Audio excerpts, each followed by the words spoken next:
இந்த மாதிரி எல்லாம் கேட்டா தான் அரசியலினுடைய புரிகின்ற ஒரு தன்மை வரும்.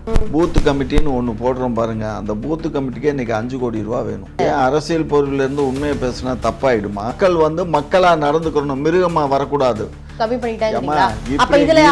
கொஞ்சம் பொறுமையா பேசுமா. இப்படி மனுஷன் ஒருத்தர் அரவணைச்சு போகணும், அப்படிலாம் கொதிச்சு பேசாதீங்க.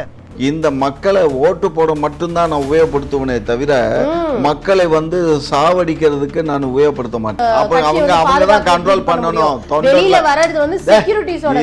அதெல்லாம்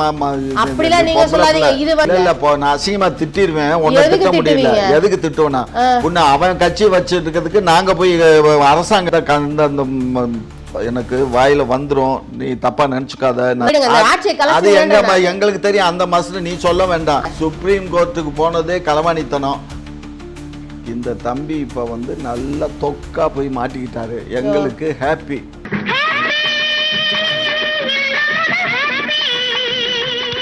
எதுக்கு மறுக்கணும்? நான் நாயுடு தான், என் ஜாதியை சொல்றதுல எனக்கு பெருமை தான். புரிஞ்சுக்கோங்க, இந்த விஜய் இல்ல இன்னொரு 1000 விஜய் வந்தாலும் நாங்க பயப்பட மாட்டோம்.